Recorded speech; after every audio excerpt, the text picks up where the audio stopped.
डॉ आलोक वर्मा के क्लिनिक से एंटीसेप्टिक और कुछ मेटेलिक आखिरी सी बदबू आ रही थी। वह फर्श पर पड़े थे, आंखें खुली हुई थीं, छाती में गहरा घाव था। कमरा अस्त व्यस्त था, कागज बिखरे हुए थे, फाइलें फेंकी हुई थीं जैसे कोई तूफान आया हो। लेकिन यह कोई दुर्घटना नहीं थी, यह एक कत्ल था। मैं इंस्पेक्टर अनीता सिंह हूं। मैंने बहुत कुछ देखा है, लेकिन यह सीन अलग था।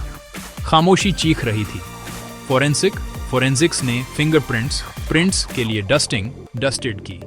फोटोग्राफर्स ने हर डिटेल की तस्वीरें ली। मैंने वह सुराग ढूंढा जो असली कहानी बताएगा। तभी मैंने उसे देखा, एक फटा हुआ मेडिकल सर्टिफिकेट स्कैल्पल से दीवार पर लगा हुआ। केवल नीचे का आधा हिस्सा बचा था, जिस पर डॉ वर्मा के सिग्नेचर और लाल स्याही में एक डरावनी लाइन में थी। मौत का कारण, ये सर्टिफिकेट। कातिल चाहता था कि हम समझें। ये रैंडम नहीं था, ये पर्सनल था। मैंने सबूत को बैग्ड में डाला। यह हमारी पहली असली लीड थी। डॉ वर्मा सम्मानित थे, या ऐसा लगता था। कौन उन्हें मारना चाहेगा? और मैसेज के तौर पर अपना ही सर्टिफिकेट क्यों इस्तेमाल किया? जवाब बाहर थे, शहर के अंधेरों में छिपे हुए। डॉ वर्मा के लिए रात अनंत थी। मेरे लिए शिकार अभी शुरू हुआ था। इस शहर में रात ज्यादा देर तक दबे नहीं रहते। सुबह कोई राहत नहीं लाई। मेरी डेस्क पर केस फाइल पतली थी, बस उस फटे हुए सर्टिफिकेट की एक फोटो। मेरी टीम ने पड़ोसियों और सहकर्मियों से पूछताछ की, डॉ वर्मा की जिंदगी के टुकड़े जोड़ते हुए। क्या वह वाकई प्यारे डॉक्टर थे जैसा सब कहते थे, या उनका कोई और पहलू भी था? मेरा फोन बजा। कांस्टेबल शर्मा, क्लिनिक से। मैम, हाल की पेशेंट फाइलें कुछ अजीब लग रही हैं। हैंडराइटिंग बदल जाती है। डिटेल्स अस्पष्ट हैं। ऐसा लगता है जैसे किसी ने उन्हें नकली बनाया हो। एक डॉक्टर रिकॉर्ड्स क्यों नकली बनाएगा, जब तक कि वे मरीजों के लिए हों ही नहीं। मैंने पिछले 2 सालों की हर फाइल को सबूत के लिए बैग्ड करने का आदेश दिया। हमें उनके प्रोफेशनल जीवन की गहराई में जाना था। उनके पैसे, उनके कनेक्शंस। कत्ल कभी आसान नहीं होता। एक धागा खींचो और पूरा जाल बिखर जाता है। मैंने एक बोर्ड शुरू किया। डॉ वर्मा की फोटो, बीच में चारों ओर प्रश्न चिन्ह, मकसद, संदिग्ध, और वह फटा हुआ सर्टिफिकेट। बाद में मैंने मिसेस वर्मा का इंटरव्यू लिया। उन्होंने अपने पति को एक अच्छा आदमी बताया जिसे सब प्यार करते थे, लेकिन उनकी आंखें कुछ और ही कह रही थीं। उन्होंने किसी दुश्मन, किसी धमकी से इनकार किया, लेकिन मुझे पता था कि वह कुछ छिपा रही थी। इस काम में आप सीखते हैं, हर किसी के राजा होते हैं। कभी कभी वे आपके सबसे करीबी लोग होते हैं। डॉ वर्मा के क्लिनिक से फाइलों के डब्बे, बॉक्सेस आए, कागजों का पहाड़ या राजों का पहाड़। मेरी टीम ने मेडिकल रिपोर्ट्स को कोर्ट रिकॉर्ड्स के साथ मिलाया, विसंगतियों की तलाश में। कई दिनों की छानबीन के बाद हमें वह मिल गया, एक हाई प्रोफाइल मारपीट का मामला। आरोपी बरी हो गया। डॉ वर्मा द्वारा हस्ताक्षरित एक सर्टिफिकेट के कारण, जिसमें मिर्गी के दौरे का दावा किया गया था। अचानक ये स्पष्ट हो गया, डॉ वर्मा सिर्फ एक डॉक्टर नहीं थे, वह एक फिक्सर थे। वह बहाने बेचते थे, दोषियों को बचाते थे और भ्रष्टाचार से फायदा कमाते थे। और भी मामले सामने आए, शराब पीकर गाड़ी चलाने वाले, हिंसक अपराधी, सभी उनके धोखाधड़ी वाले सर्टिफिकेट से बचे हुए थे। डॉ वर्मा समाज के कोई स्तंभ नहीं थे, वह उसका सड़ान थे। हमारे संदिग्धों की लिस्ट बढ़ गई। कोई भी जिसे उन्होंने मदद की थी या चोट पहुंचाई थी, बदला लेना चाह सकता था। फटा हुआ सर्टिफिकेट सिर्फ एक सुराग से ज्यादा था। ये एक प्रतीक था। कातिल ने वर्मा के भ्रष्टाचार के उसी हथियार का इस्तेमाल अपनी मौत की घोषणा करने के लिए किया था। यह सिर्फ कत्ल नहीं था, यह काव्यात्मक न्याय था, गहरा, उलझा हुआ और अंतिम। सच्चाई सामने आने के बाद हमारी तलाश बदल गई। हम एक आम कातिल का शिकार नहीं कर रहे थे, हम एक पीड़ित का शिकार कर रहे थे। हमने उन मामलों की एक लिस्ट बनाई जहां वर्मा के झूठ ने अपराधियों को आजाद कर दिया था।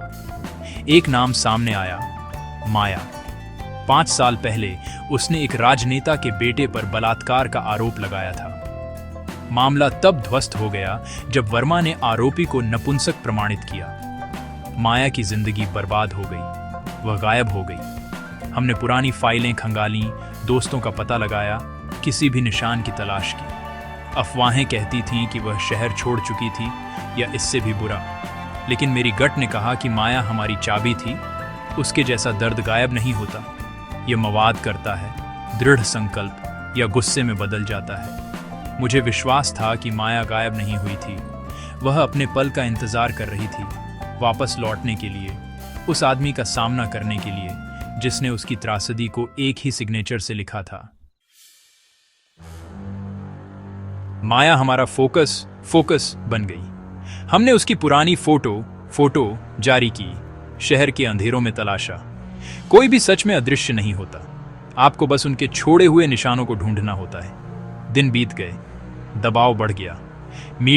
मीडिया ने इसे बदले की हत्या बताया। फिर एक टिप, एक महिला जो माया से मिलती जुलती थी, जिसे अब प्रिया कहा जाता था, शहर के एक जर्जर हिस्से में चुपचाप रह रही थी। हमने उसे देखा, उम्र दराज, कठोर, लेकिन निस्संदेह माया। वह एक लाइब्रेरी में वॉलंटियर करती थी। उसने एक नई जिंदगी बनाई थी, लेकिन अतीत उसका पीछा कर रहा था। हमने लाइब्रेरी बंद होने तक इंतजार किया। जैसे ही वह घर जा रही थी, मैं उसके पास गई। माया, मैंने पूछा। वह मुड़ी, शांत और रिजाइंड, स्वीकारने वाली। अब मैं प्रिया हूं, लेकिन हां, आपने मुझे ढूंढ लिया इंस्पेक्टर। पूछताछ कक्ष में माया, अब प्रिया, ने बिना किसी हिचकिचाहट के कबूल कर लिया। उसने सालों से योजना बनाई थी, वर्मा की दिनचर्या सीखी थी, एक मरीज के रूप में पेश आई थी। उसने उसे उस सर्टिफिकेट के साथ सामना किया जिसने उसकी जिंदगी बर्बाद कर दी थी। उसे वह याद भी नहीं था, उस बात ने उसे तोड़ दिया। उसकी उदासीनता आखिरी अपमान था।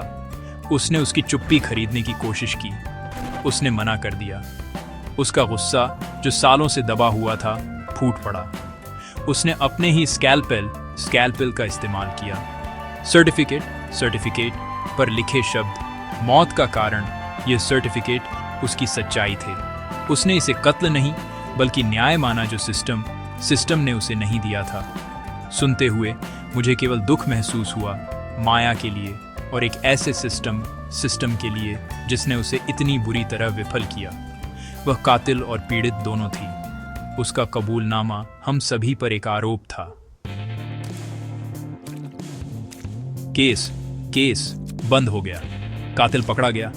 हेडलाइंस चीख रही थीं। न्याय मिल गया, लेकिन क्या ऐसा था? माया जेल जाएगी, वर्मा मर चुके थे। कागज पर यह संतुलित था, असलियत में यह एक त्रासदी थी। सिस्टम ने माया को विफल किया था और उस विफलता ने एक नई विफलता को जन्म दिया।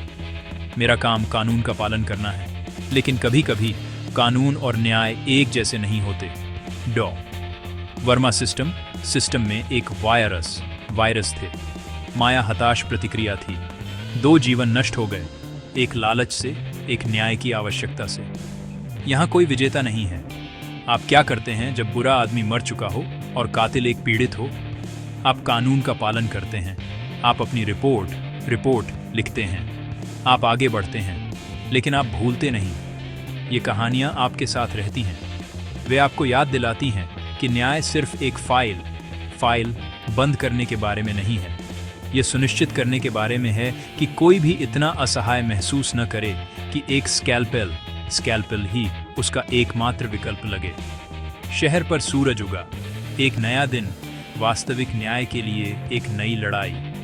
सिस्टम परफेक्ट नहीं है, लेकिन इसे बेहतर बनाना हमारा काम है।